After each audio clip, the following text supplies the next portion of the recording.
first of all, thank you for joining us this morning. My name is Paul Welbig, and I am the Director of Precision Technology for New Holland, North America.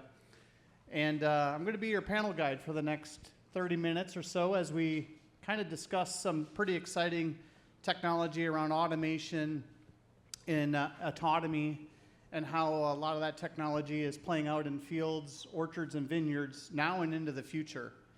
So we have a variety of perspectives on this panel across the entire chain, from a grower, technologist, crop consultant, equipment manufacturer, all with a unique vantage on this subject. So we're really excited to have this conversation this morning.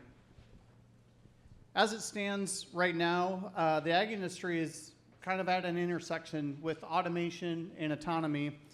And in most cases, it's driving, the future, and as far as automating a lot of these steps along the chain.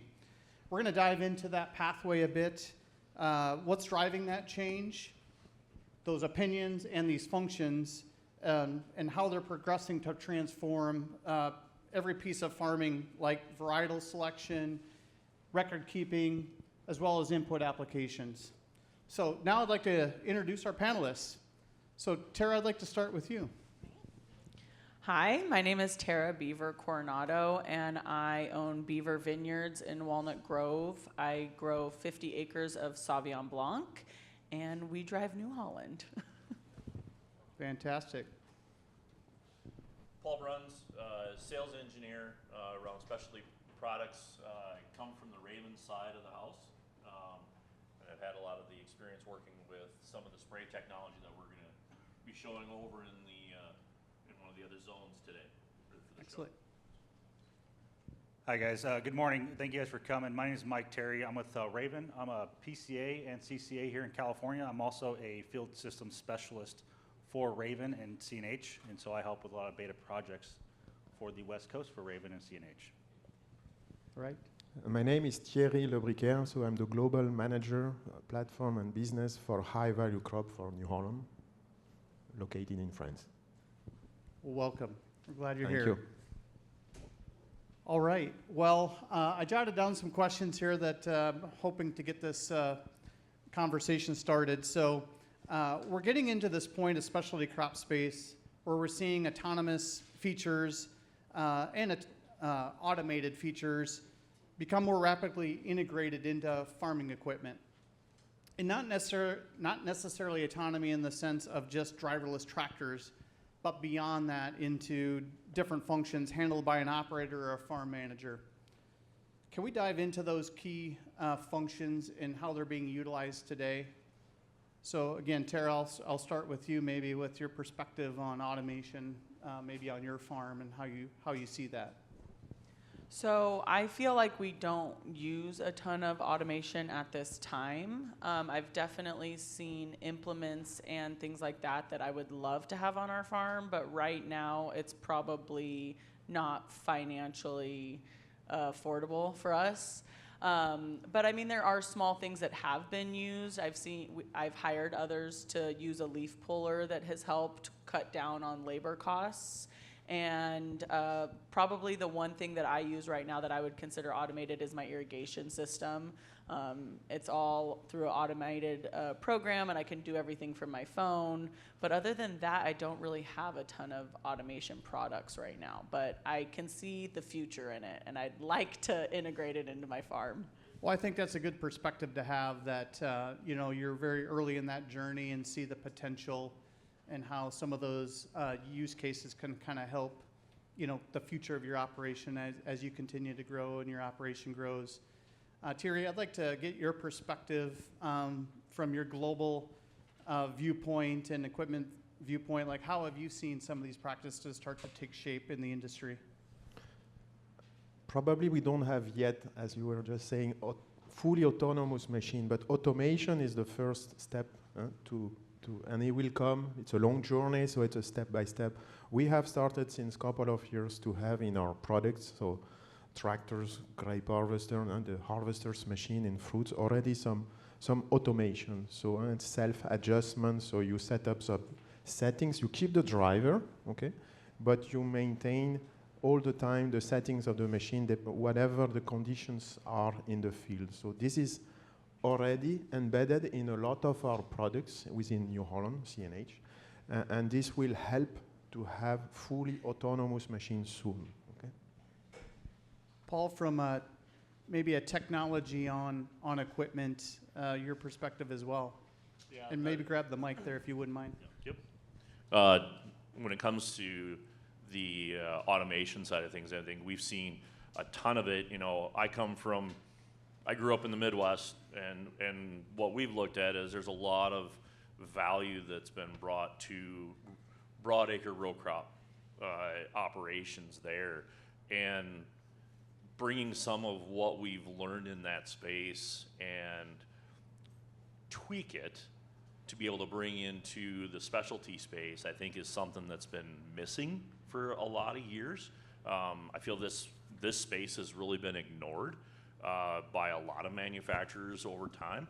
And what I look at is, when I think about row crops back home that I grew up with, the ROI opportunity there compared to here, it's a much more prone environment to bring that technology here, because to me, in order to get to full automation, we've got to have those foundational building blocks of automation. So yeah, I've got a tractor that can drive itself, but if the implement that it's pulling or that it's attached to doesn't have all the things to do what it needs to do without the top operator in the seat, I'm going to be missing things. And so I think automation is an absolute foundational building block towards autonomy. Mike, you live here in the state of California. You've seen a lot of different farming operations. From your perspective, which of these functions do you see starting to take hold maybe a little bit in the state as far as some of the growers, or where some of the potential may be? Yeah, so obviously California's pretty high tech, but when it comes to spraying and application in California, we're pretty much low tech. Speed and pressure is primarily what everyone uses in California.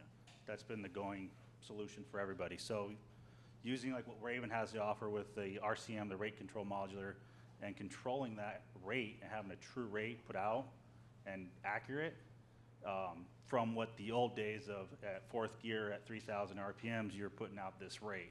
Well, when they upgraded that tractor, that rate is now different, and they haven't never calibrated truly to what that tractor does.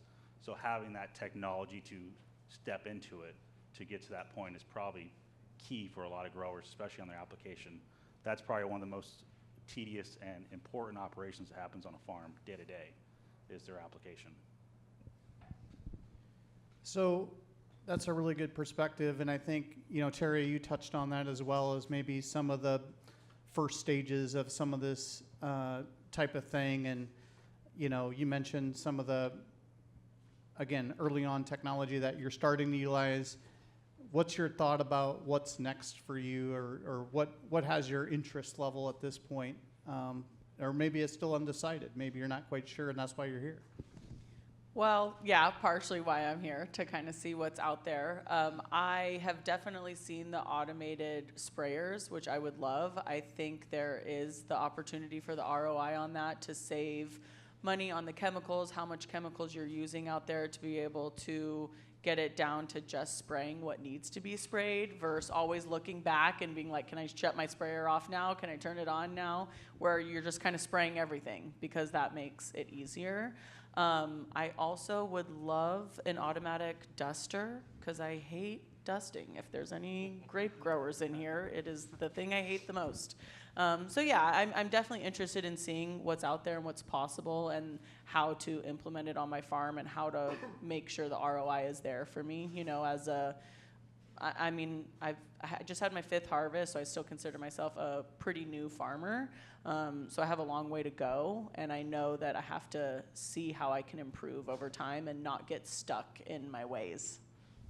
I would think that data collection, record keeping, and those types of things are also very important to keep track of what's going on. Any perspective from you, Terry, on kind of how, you know, equipment manufacturers or the industry in general is kind of thinking about that and kind of this holistic functionality? Yeah, the good thing is that on permanent crop, we go through the same row maybe 20, 30 times per year. So we have a big opportunity to collect data on the go for free with different sensors and so on. First important point is for us, OEM, because we can really design in a proper way, not over-engineer, so exactly to meet the customer expectation, the reliability and all those stuff. So also doing predictive maintenance, so all those stuff are super important for us as a manufacturer, but for the growers, it's to understand where, in a big area, where you have a problem year over year. You collect, you then can analyze what's going on, cluster different type of information, and try to do a sort of see and act locally. You optimize here and there the precise actions that you are going to do to increase the yield. That's the best, the yield, the quality, especially on the wine. I'm French, so I like this. I know you do. You got a high bar. The high, premium wine. And the cost, of course, of those wines are super important. You have a quick ROI, but also you reduce the entrance. Don't forget, we are facing tremendous challenges in terms of environment. So we need to change our practices to reduce irrigation, fertilization. So whatever we can do thanks to those data to optimize, to reduce is super good for the environment. And also at the end for the result, the benefit of the growers, because you increase the profitability, okay? So it's super important, and we are collecting data. But they have to be accessible, digestible, all in the same cloud, if possible, platform to be shared amongst all of us. That's also a big challenge, because we are super fragmented in this business, as you were just saying, Paul. We are the poor guys of the agriculture. Cash crop, we have invested a lot. The high value crop, it's still behind, so still super good opportunity for us to leverage what we have on a cash crop and to adapt to the vineyards. That's what we are doing.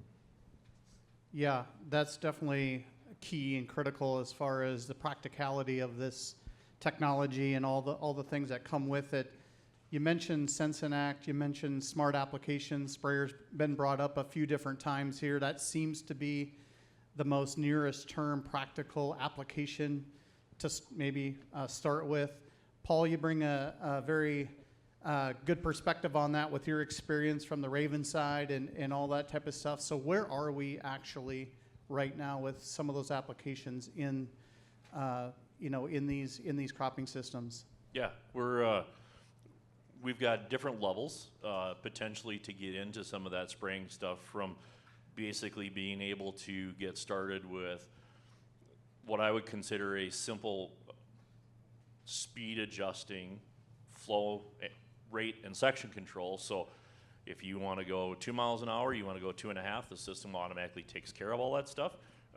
Getting into levels where we can start to actually not only monitor but control droplet size. So regardless of what speed you're going through the field, you can actually set that pressure. If you want 100 PSI no matter what, we can actually set that system there. And so that's some of the things that we're doing today. We've got systems running out there in California, Washington today.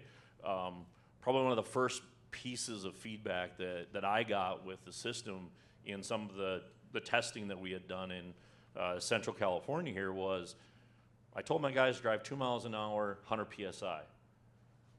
But what they didn't realize is when they got to the bottom third of their sprayer tank, because they had no technology before, they were actually under-applying. The system was sucking air through the sprayers. They were under-applying product in those areas. At the same time, if I can go, instead of going 2 miles an hour, I'm going 2.5, I've got a 25% increase in efficiency. So I'm getting that many more acres done per night while I'm spraying. That was huge to that operation. And so even some of the simplest and basic things that we can do with what I call our base kit, we've got rolling today in the fields. And it's technology that it's not brand new by any means. It's stuff that, like I said before, we've been doing in row crop and broadacre for a number of years with Raven. We're just adapting those things that we've learned there into this space. to bring that value. So bringing a lot of that background, experience, and all that, and reapplying it, repurposing it for Yep. these applications, which I think would be kind of the best of all worlds, where it's not brand new, Yep. dealing with some of those challenges, but making it very specifically purposeful for applications like these.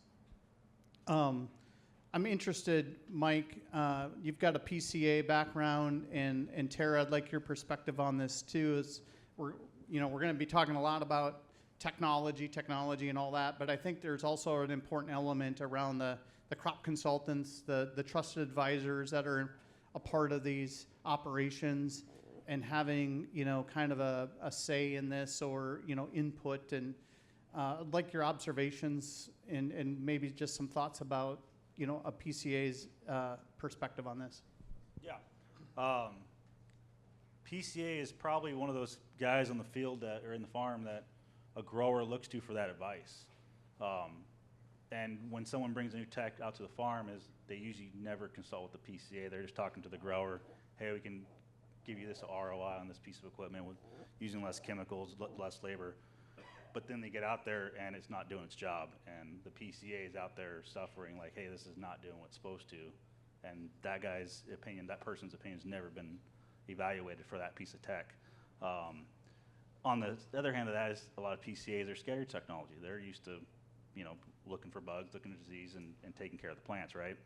And so they're not high tech either. So it's getting them on board, teaching them about the technology, where they can improve their efficiencies at, and what can bring value to them to help sell to the grower and have that ROI on the farm for them as well. Yeah, I was just going to say, even though I come from farming background, I'm the first one with a vineyard, and my family doesn't have any background in that. So when I first got started, it was so important for me to build a good team around me and have mentors. And my PCA is a huge part of that, because I did consult them with everything. So I think it is really important for them to be on board with the technology and understand it, like you're saying, because really he's the one that I'm going to ask, like, okay, how can we utilize this? Is it going to make sense? So I think it's definitely important to make sure that the PCA understands it and wants to move forward with that technology as well. And that way my whole team is on the same page. Yeah, no, I think that's, again, critically important. And you were talking a lot about the data and the connectivity, and I would think that as, this technology and the data element evolves, that's going to make that relationship probably even tighter. Just having the right team in the loop, if you will, on those decisions, and be, again, integral into that whole operation and making those decisions. Just to switch gears a little bit, or maybe back to the technology side. When Terry, when we talk, when you talk with farmers, what tends to be their initial reaction as it relates to autonomy and these types of things? Where are people at this point? One of the first reactions is that they could be afraid. They know that could help them, really. But honestly, when you look at how fragmented and complex it is to use so far, I understand them. Okay, so we have a lot to work together to make this journey super easy, simple to use, and that's one of the best challenges that we have. So could be afraid. Now we have a lot of unskilled tasks to do in the vineyards, in the high value crop in general. So we can save a lot of time, labor cost. That's one of the first point. Also some safety. Putting pesticide is not so safe as you can imagine. So removing out labor cost is one of the key points, that doing unskilled and repetitive tasks is one very attractive. So in one side, they see that could support a lot their business, but on the other side, we are still not probably yet there. So we still have to do. Yeah. So the challenges are real, and having that interest level, but although there is some concern and, as you said, some fear about how complex and how this works. Paul, I was interested in your perspective. You've been interacting a lot with farmers as well. Yeah, the autonomy piece has been an interesting conversation. I've been working with autonomy for about 5 years now, through the journey through Raven and into CNH. And in most cases, it's been, I feel like a lot of producers think autonomy is one step. They're going from nothing to everything. And unfortunately, what my experience has been, just like what you had mentioned, Terry, is that it's like climbing Mount Everest. There's a lot of steps that get involved, and there's setbacks and challenges along the way. But we've done a phenomenal job as an industry, I would say, as painting this picture that, oh, autonomy is as simple as just press the button and go. And so a lot of guys want to get there until they start to understand how fragmented things are yet today in a lot of situations. Doesn't matter where I've been throughout North America talking about autonomy, every grower I've talked to wants it at some point. Regardless of crop, regardless of geography, the need is there, because finding skilled labor to put in a seat as an operator, not just a driver, is getting harder and harder, regardless of where you are. And so autonomy, I think, is always going to continue to grow and come. It's not a fad by any means. That's obvious based upon what we're seeing at the show here. But the customers are demanding it. There's just a lot of work to get through that. It's how many layers of the onion can you peel back to get to the final solution that's just push the button and it goes and does exactly what I want to do on my operation as compared to what you want to do on your operation, Terry. And that's where I think the industry sometimes struggles from that standpoint, because there are so many different environments that we're trying to do the exact same thing in. Or it's, well, that's the way Dad always did it, so we've got to do it this way, not that way. That's one of the challenges. Terry, you kind of touched on this at the beginning, but what was your initial reaction, or do you agree with some of these thoughts as far as your operation goes? Yeah, I definitely want to be able to add these things to the farm. I especially when it comes to labor in a vineyard, it's getting more expensive and it's getting harder to find. And the cost of labor, I have a contract with Gallo that's locked in for 10 years. Well, the cost of things 5 years ago when I started, it's already gone up easily 20%. How much is it going to go up in the next 5 years, and I'm still getting paid what I signed up for 10 years ago? So the cost of labor, can be outrageous, and I'm hoping a lot of these things that are coming out can help. I will also say, when you were talking about growers being scared, I instantly thought of something we're currently dealing with my dad. He does land leveling and has GPS and uses all these computers, which don't text my dad because he doesn't want to text you back. But yet he's using GPS out in the field, and we just had a computer board go out. Well, that's not something that we can just take back to the shop and fix ourselves. It has to be shipped off, and we're down now. So that's, I think, another problem is when we get to these more higher technology, it's not just something we can take back to the shop and fix ourselves, and that's kind of something that's on my mind as well. It's got to be reliable. Yeah. Got to count on it when you need it. All right, well, we're wrapping up close to the end here, so as we close, I'd like to ask any piece of advice for those probably in this room that are in charge of developing, advising, guiding, implementing these types of technologies. What advice would you give the room on that? Start with you. One of the main point for me is that we know what we are going to face in the coming years. I'm still on the high value crop. We have tremendous challenges in terms of environment and the lack of water, reduction of the pesticide, going toward healthy food and all those stuff. The society is changing. We have more and more less people, or less and less people willing to do those type of job that are sometimes very hard, picking, pruning, all those stuff, also spraying. So all those technology, for me, is just a support to go towards those new practices. The more we go, we don't know yet where we go. And I'm looking at all the different fruits. All of them have, in the different countries, different aspects, and they have different challenges wherever you go, but at the end of the day, it's the same goal. So we will have a combination of a lot of different and fragmented solution, combination. I'm thinking like electric weeding system that will replace, that's called the new practices.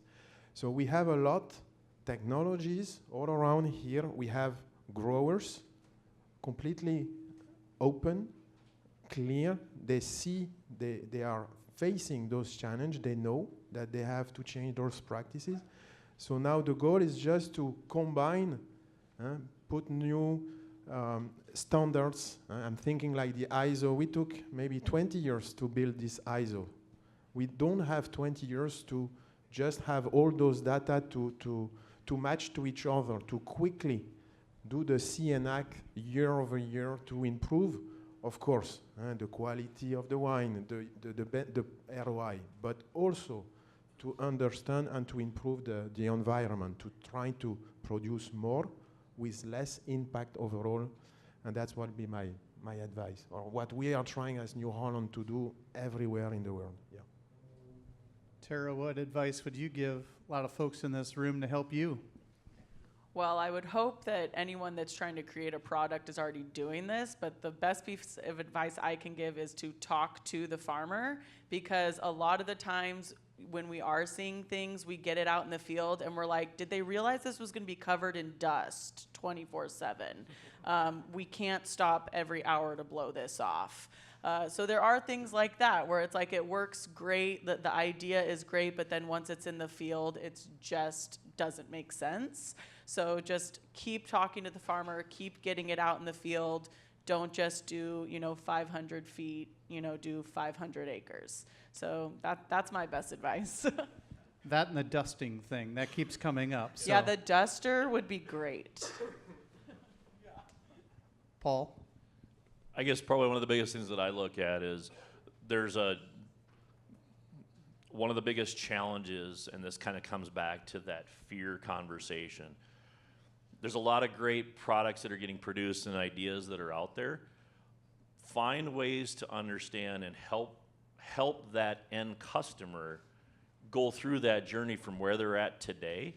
Help them be able to climb Everest in steps instead of having a shock to the system, as an example of, okay, I've got a fleet of, I'm just gonna pick a number, I've got 30 tractors spraying vineyards today.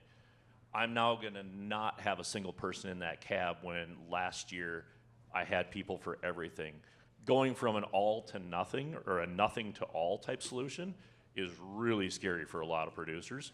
And so I'll help find a bridge path to help growers evolve with that product or that project that you're looking to integrate into the operation.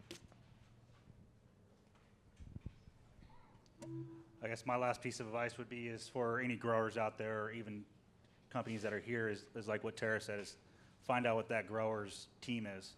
If it's the agronomist, it's their, whoever, their banker that has that input that can really help validate it and not be one person making that decision. It'd be important to have that team around you to make that decision, and don't, like Paul said as well, echo that, is don't dive in with both feet type deal. Test it out and try it out before you fully dive into a fully autonomous vehicle and take the proper steps to getting there and learn the whole system. Well, that's great. Great advice. Great discussion. Some key takeaways. There's a lot to do. Really partner with the grower, really understand the needs, take some steps forward. That there are some, as you said, Paul, just there's some steps in between now and fully autonomous. So I think those are all good advice. And then, getting some good advice along the way and having a team in place to kind of help move us along in this exciting area of autonomy and in automation. So with that, I'd like to thank our panelists again for the discussion this morning, and just really encourage everyone to, again, kind of, network and discuss, and again, feel free to stop by and ask us any questions you may have, but really enjoyed the time this morning. Thank you very much.